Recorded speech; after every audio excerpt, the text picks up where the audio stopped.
107.5 GCI, the Shy's #1 for hip hop and R&B. We are the Chicago Morning Takeover. Myself, Kyle, the 5-footer, Kendra G, Leon Rodgers. And today is dope, man. Special guest in the studio. She's done a lot, but she's doing it really big right now for the city of Chicago. You watch it on Showtime every Sunday night. She created the show called The Shy. Miss Lena Waithe in the studio today, Chicago. Yeah. Give it up for her. Yeah. I had to put the up tempos on for the homie today. You see what they say? I had to put the up tempos on. I see you. I still need those. Yeah, it's a pleasure having you here today. Yeah, thank you for having me, man. This is like a joy. It's like a full circle moment. Yeah. Tell us the full circle moment of it. I was GCI, Chicago. Yes.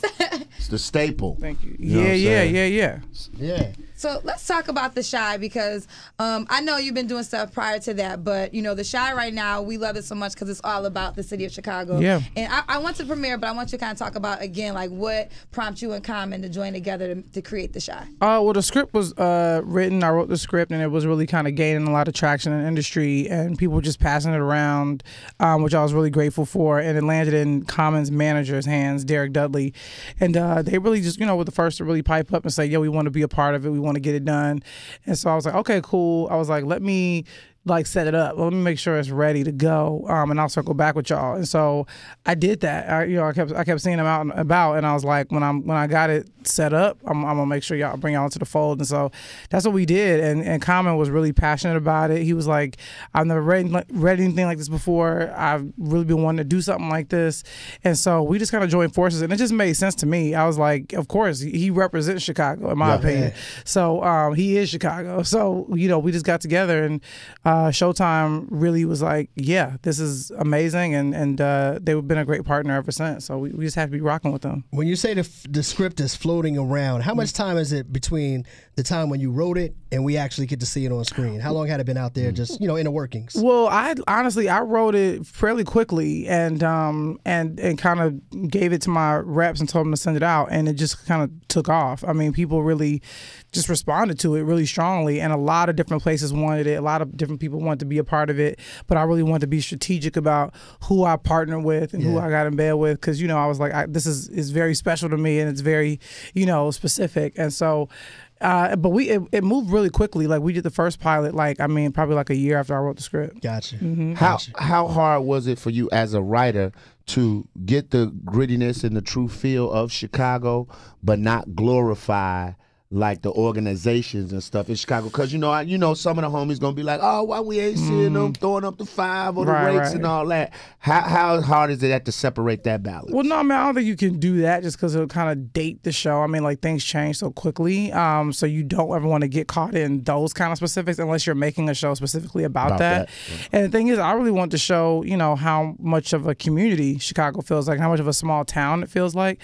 And so for me, I wanted to not ignore the complexities of the city, but I also wanted to really shed light on the fact that we do have block parties. My grandmother used to host like neighborhood watch meetings or poker games, like things like that. Or like, it really was a thing about it took a village to raise a child, because that's really my experience. In my neighborhood, if I did something wrong, my neighbor would tell my parent, what I'm saying, before she could find out. And I think that's a thing that people don't think about when they think about the South Side of Chicago, or just Chicago in general. But it's really the only Chicago I've ever known. It's one that really feels like everybody's a cousin, everyone's connected. And that's really what I want to get through in The Shy. Yeah. I wanted to know, were you working on this before Spike Lee did Chirac? Because I feel like this represents Chicago more than Chirac. And was it like, oh no, we can't have this out there for the energy of Chicago? Well, no, man. Look, I was always raised to respect my elders, and that's what Spike is. We all his sons and daughters. We wouldn't be here without him. So, look, I mean, I can't be mad at how an artist does their art, and that's how he chose to do his. I mean, I think for me,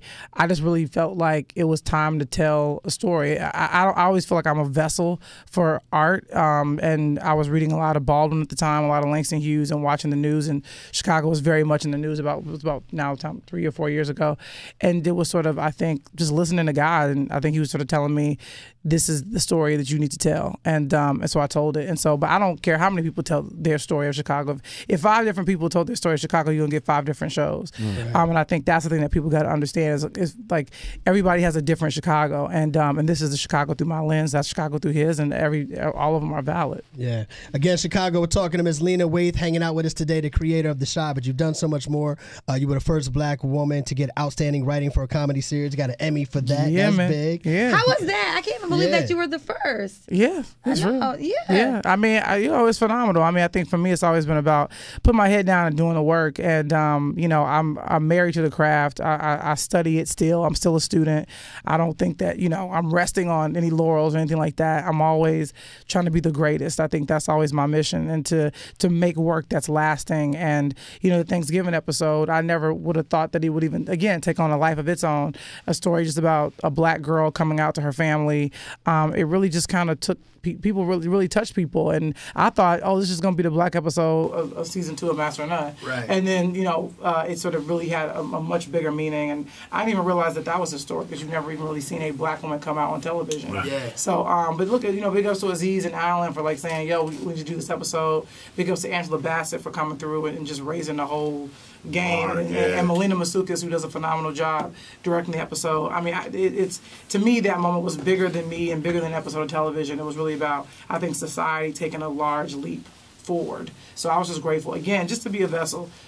Because I think it reminded me of the moment when I watched Halle Berry win the Oscar, being the first, and seeing her and realizing, there's nothing I can't do, and if I could be that for someone else to look at me and see that moment and there's nothing else they can't do, then to me, it's all worth it. Yeah. Since you've been doing The Chi now, how many of the Chicago celebrities and rappers and stuff have been pining to get on The Chi for the guest appearance? I mean, The season Joe, you need me on that, Joe. We trying to be up in there too, Lena. Joe, you need me on. You know what I'm saying? Like the well, look, Chance, who has been really dope and kind, and he's Good my brother. dude. Got the hat on today. But he gave us some music on discount, with family discount. Okay. But no, he said he's like, I want to get in front of the camera on season 2, so we're gonna try to figure it out, work it out with a schedule. Vic Mensa hit me. And you got to write in that WGCI episode. Oh, of course. Yeah. I'll just be listening to it. It's been on in the background. We gotta make sure we get that clearance. Yeah, no doubt. But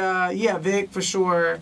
My boy Rocky Fresh. Hit me. So it's those cats that or either that or they just want to get their music in there. So whatever it is, we just try to make it. But even the first season, I was obviously, as people can hear and tell, I was very specific about the music and making sure it felt very much like Chicago, from Chicago artists. So we want to continue that tradition. We want to keep that up. I want to talk about, because you mentioned a couple of things about the clearance if you do the GCI. People don't understand, because I was wondering, are we going to see Heroes Chicken? Are we going to see, like Gear's Popcorn, some of the Chicago staples? We said you got to get clearance for that, for this type of show. Yeah, right? but also, too, I think for us, we don't want it to feel cheesy. We don't want to do like the tourist Garrett's thing, cheesy. See what you did there?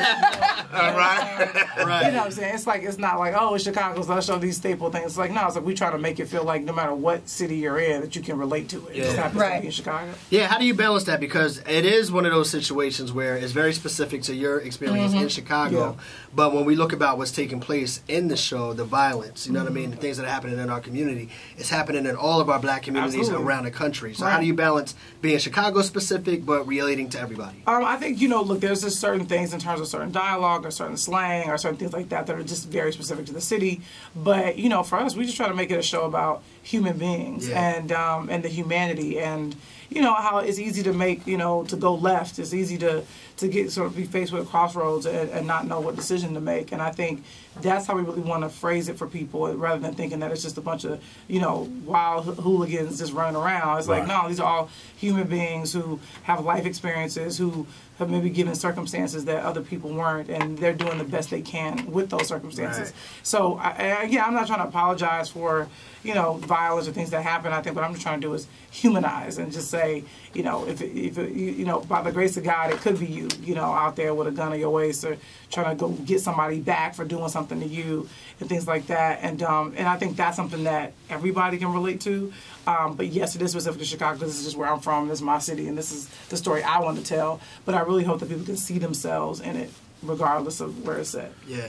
Before the awards, before the accolades, what point in time did you realize, like when you had your epiphany moment, that I'm built to do this? Like, this is what I'm built to do. Did you ever have a moment before you got all the awards or anything? I mean, I think, you know, for me being a kid, like growing up watching stuff like A Different World and Cosby Show and Fresh Prince and things like that, or even older shows, like I would watch Mary Tyler Moore Show, Maude, Rhoda, Golden Girls, things like that, The Practice. Like, I just always would watch those things and go, okay, this is like really amazing television. What I'm watching is something that's, you know, these are fictitious characters and these are fake storylines, but there's something very real and honest about it. And I remember feeling very connected to these TV shows and to the TV set, period. And just, that's when I knew that I really wanted to be a part of it. But I think, to me, it's a series of moments. It's just sort of me always being on the grind, me just always watching TV, like, constantly and reading scripts and paying close attention and literally watching TV with my eyes closed and just listening to the rhythms of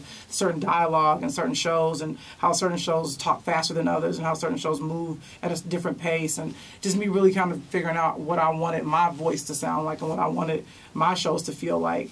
And so I don't know if it was just one moment. I think it's just all of the moments of me saying, like, I'm just going to keep going at it. Like, they're not going to be able to knock me down for long. Right. What I love about you and Common and Chance, like, you guys are such Chicago kids. Like, you went to Evanston High School, Columbia College. Yeah. So when was the moment, like, kind of like picking back off of with Leon, did you have to move to LA, you think, in order to be in the world that you're living in now? Could you have done it straight here in Chicago? Because people are listening. They're like, do I have to move to LA to make this dream get bigger? Well, I mean, there's a lot you can do in Chicago, but there's a ceiling. You know, it's like the business is in LA, or some of the business is in New York. Obviously, I'm trying to bring the business to Chicago in a way, but the only part of the business I can bring is production. So the writer's room is still going to take place in Los Angeles, just because that's where the studios are, that's where the networks are. So it is one of those things where I was reluctant too. I was like, I even went to Columbia College because I didn't want to leave to go to school. I was like, I'm going to go to school in my own backyard. But even they were saying, they're like, if you really want to do it for real, you have to leave. You got to go. But I think what I hope people do is not unlike what I did. Not that you have to tell a story about Chicago. I mean, you can do what you want. But I was like, I brought the filming back here as a way to kind of pour it back into the city. Even though what I love, I think there's a way to sometimes bridge the gap. But for the most part, I always keep it real with folks. I'm like, you have to move to LA and just sort of like, you know, put in your 10,000 hours and pay your dues and grab the coffee and then get the lunches for people and all that kind of stuff. What was your big break in? Like, I mean, my first real gig on the scripted show was on Girlfriends. I was an assistant to the people that were running the show. Yeah. You were an assistant? Yeah. Nice. Yeah. Let me ask you, because I know you talked about growing up on 79th Street, but then at some point you moved to Evanston, graduated from Evanston High School. Being from the South Side and then moving to the suburbs, which is still part of the Chicago community, but it is a difference between those two environments. Right. Did it do anything to your psyche? Did you get to Evanston and say, wait a minute, okay, these kids in Evanston aren't dealing with the same things that I was dealing with on 79th Street, and how did that affect maybe your writing and your thinking? Well, here's the interesting thing. I didn't even realize this, but because I lived on this, in my grandmother's house, who lived on the 79th Street from as obviously a baby till I was 12. Okay. So here's the funny thing about that neighborhood. It's just all black people. So that's all I would see all the time, all day, every day. So this sounds silly, but it's real. Like when I went to Evanston, that's when I finally met white people. Right. Because I just never it just wasn't a part of my reality. Right. My teachers were white, but other than that, on the South Side. But when I moved to Evanston, I was around. But it was like a Benetton ad. It was like Indian kids, Latino kids, white kids, Asian kids. It was everything. And I think, and I'm grateful. It wasn't no shade, but it wasn't Skokie. It wasn't I wasn't like Everybody Hates Chris.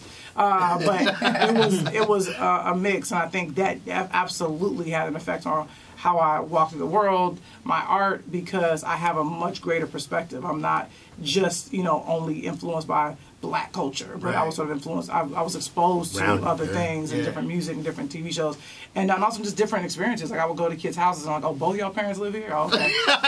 So it's like, or your mom's a stay-at-home parent? Like, what's that? So it's like, that wasn't my experience, and so being exposed to that and befriending kids who had a different experience than me, I think was actually really helpful to my development. Yeah, I'm sure. Is there any truth to the rumor, you being a Chicagoan and from the area, when you go to different places, say like you've been in LA for 11 years, I still feel like you have your Chicago in you. How hard is that to keep that? Because I know a lot of cats that get out there to LA, and when I see them when they come home, I'll be ready to fire on them because I'm like, bro, what's going on? Like, how keeping that balance? How do you keep your Chicago? Yeah, I mean, well, look, it's in my DNA. Like, it's such a huge part of who I am. And also, too, my family family is still here as well. I think that's also a big thing. But I just feel like, or even, like, again, me willing to write about Chicago, I can never shake it, nor would I want to. And I think it's also a big part of the reason why I've been successful in the business and been able to navigate things is because it's that Chicago hustle, it's that Chicago grind, it's that thing of never taking no for an answer, and always finding a way, even when there is no way. And so I can never denounce that part of myself because it's, I feel, one of the reasons why I've been able to move the way I've been able to move. Right. Two things. Now, earlier you said that you're married to the business, but I know that you recently got engaged. Mm-hmm. So do we have a wedding date yet? Not yet. And if will it be in Chicago? Nah.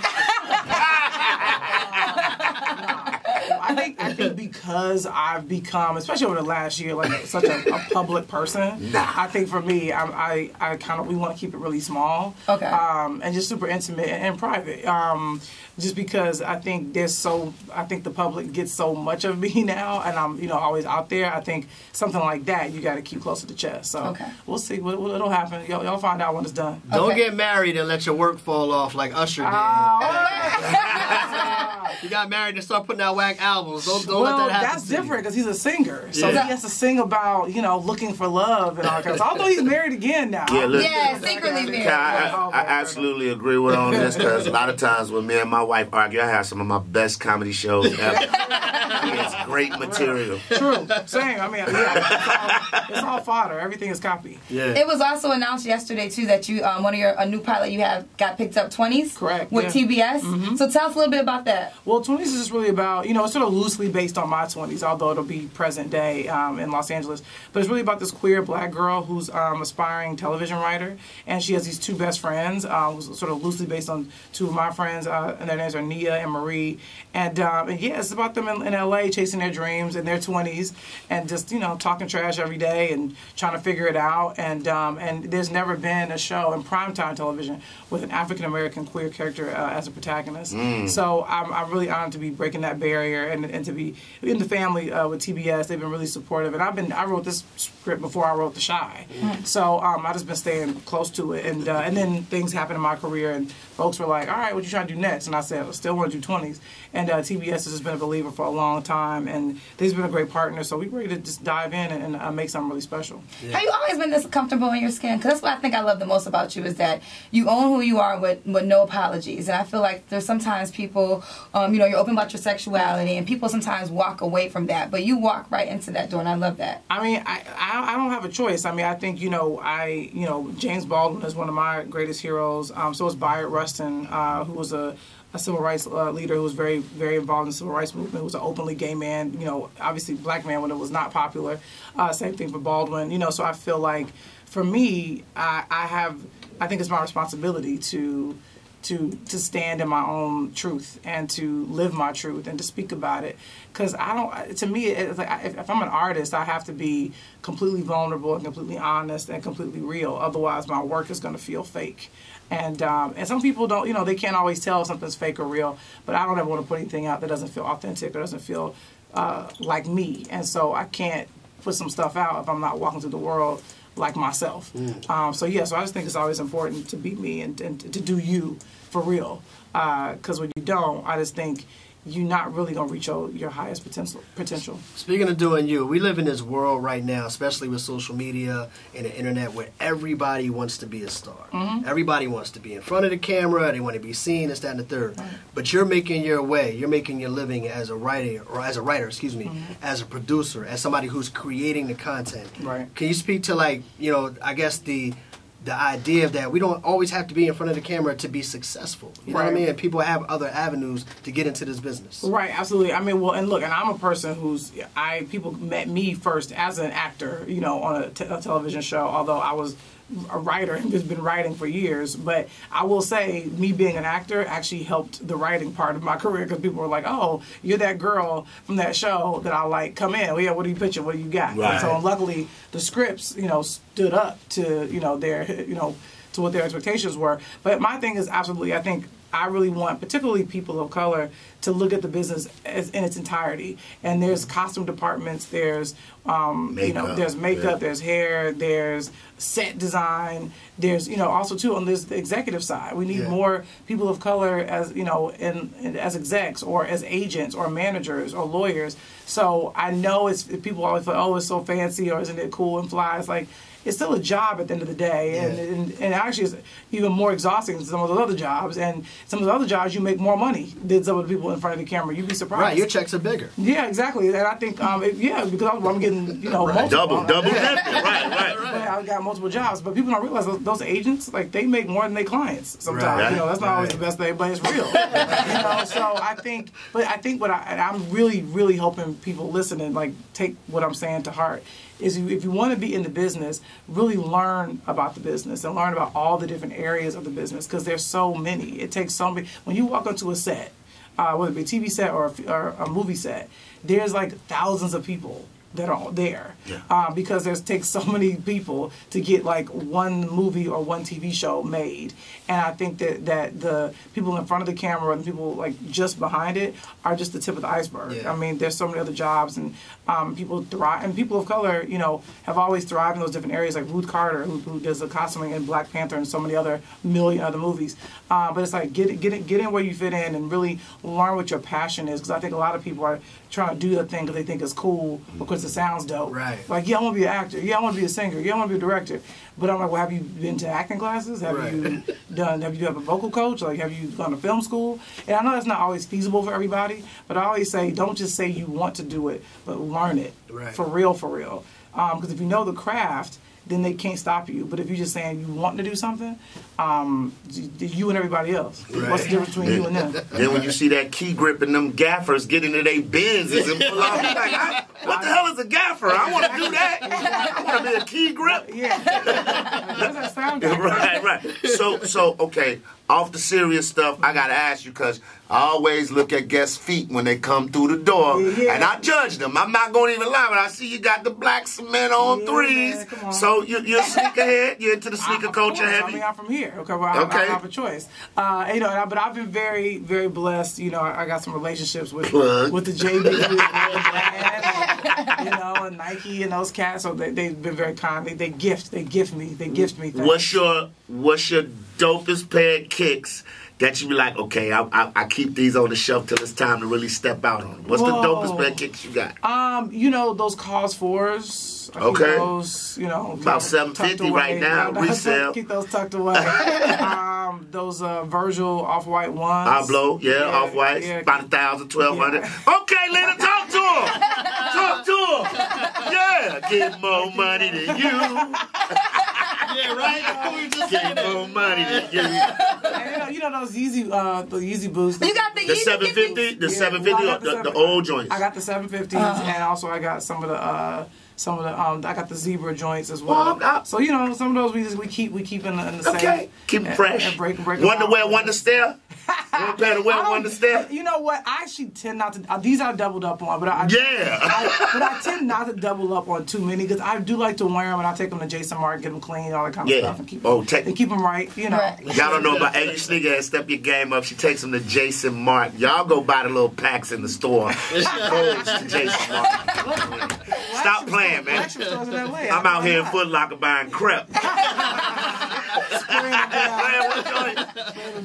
I know we're about to go, but something I say too. So when I saw you say that at the Barack Obama summit, I was like, I love that somebody else says that. So there's a moment when you talked about it's about for the city of Chicago, because a lot of times the news media doesn't always paint us in the brightest light. But you said something about don't forget that Oprah represents Chicago. Do you know what I'm talking about? That whole sentiment. Yeah. And obviously, even though Oprah's not from here, but like she found her voice here. Barack Obama found his political legs here. Michael Jordan, made his real stamp in the NBA here. And I think there's a lot of legacy that's here. But also, too, is, like Donny Hathaway, Sam Cooke, Quincy Jones is from here. Yeah. So it's like, I just kind of feel like... Oh, Quincy Jones. Don't tell him no secrets, Lena. Look. Quincy is the man. Quincy gonna tell everybody secrets. Quincy's a legend, man. Yeah, he is the man. And he's also extremely gifted. And he's from here. And he came up here when it was not fun being a black person anywhere. But I feel like, people should remember their history and know that, we got crowns over our heads and that they've been bought and paid for. You know what I'm saying? So it's like we should always walk tall and know from whence we came. And it's not all bad. You know what I mean? I think it's easy to think that about Chicago, but I think Chicago is such a beautiful place, and it's a place that births a lot of amazing people. And it's Chicago pride, all day, and I'm really proud that we finally getting to show the city in a way that we feel it, we see it, and we know it, and that's really just a human space, somebody that's from here, somebody black, a woman. It's like I'm out here trying to rep for all of us. That's what's I love it. I love man, that's a perfect way. And we appreciate you being here today. Thank y'all for having me, man. It's a beautiful thing. Thank you for coming. The city is proud of you. The city is proud of you. I'm proud of the city. No doubt. So The Chi is right now on Showtime. There's a season 2. If you don't already have it, definitely sign up for Showtime. It's a wonderful show. We watch it and we talk about it. The last episode, me and Leon was going at it a little bit. Excuse me, I'm going to have to get my off-whites cleaned at Jason Martin. Gotta get out of here, y'all. Excuse me.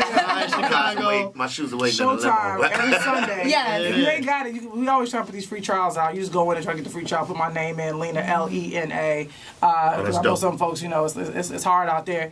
But or just go to your cousin's house, go find somebody. Just see it, right? Yeah, just see it, figure it out.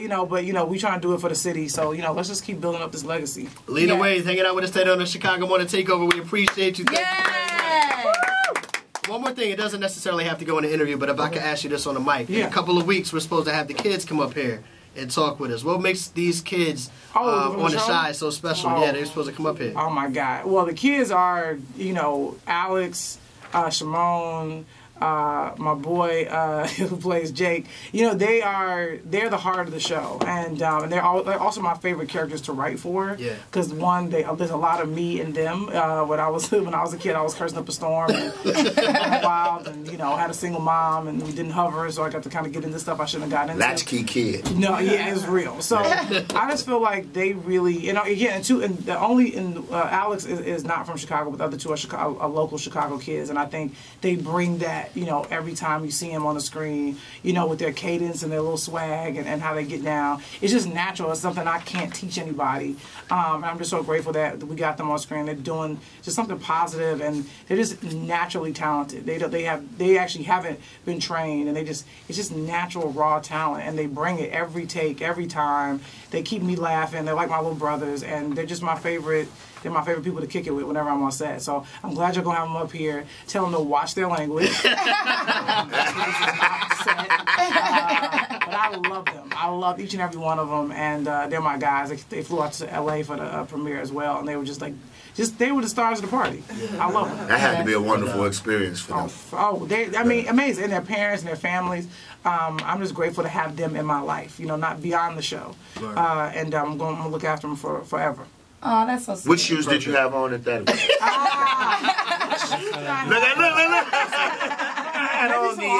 Maybe some off-whites. The Kanye Jesus collab number 7. With my Travis Scott. You did? Thank you.